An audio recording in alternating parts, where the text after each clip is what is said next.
जय गुरु जी, शुक्राना गुरु जी।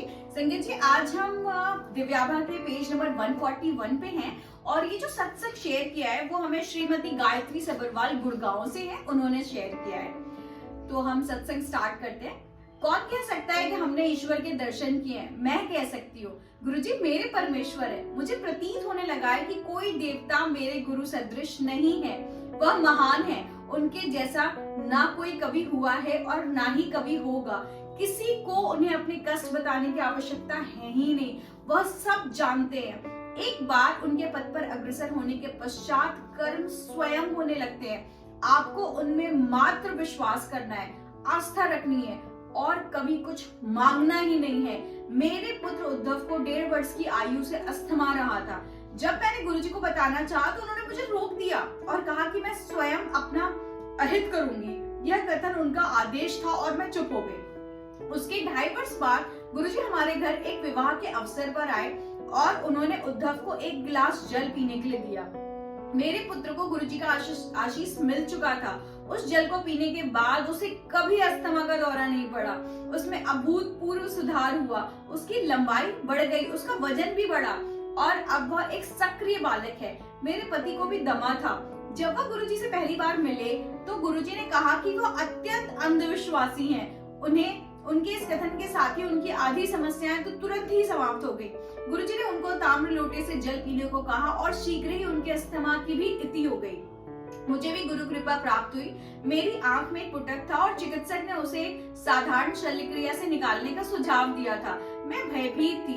एक बृहस्पतिवार को गुरुजी मुझे बहुत ध्यान से देख रहे थे। मुझे पता था कि उनके इस प्रकार देखने का कारण होगा। अगले दिन प्रातः मेरी आंख बिल्कुल सामान्य थी। गुरुजी अपनी दृष्टि से उसी प्रकार के चमत्कार कर देते हैं जिस प्रकार अपने वचनों से।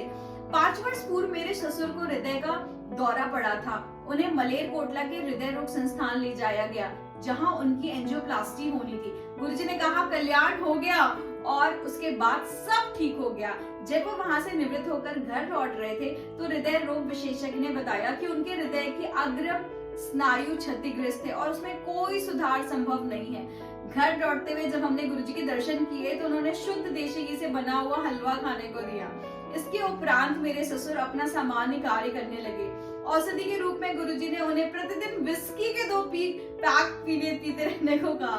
3 माह के उपरांत जब उनका टीएमटी परीक्षण हुआ तो चिकित्सकों ने देखा कि उस मृत घोषित स्नायु में रक्त प्रवाह हो रहा था।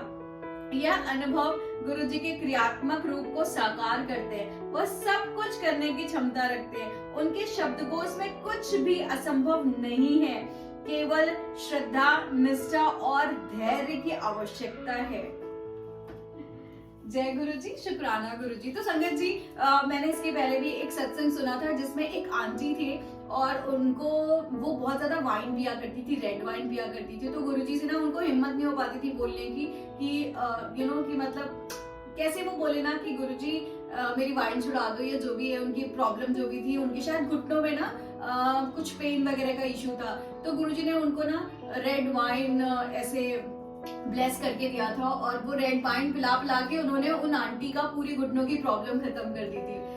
तो संगत जी, इस सत्संग में भी गुरुजी ने उनको विस्की पिला करके ठीक किया। तो इमेजिन हमारे गुरु से ज्यादा मतलब कौन भगवान ऐसे होंगे जो आपका इलाज आपके टेस्ट के हिसाब से करते हैं। मतलब लंगर तो हम सबने सुना है कि गुरुजी अपना लंगर खिला करके ब्लेस करते हैं। बस संगत जी, ये सिर्फ और सिर्फ हमारे गुरु ही ऐसे चमत्कार कर सकते हैं जो विस्की, बियर ये सब पिला करके ट्रीटमेंट करते हैं। जय गुरु जी, शुक्राना गुरु जी।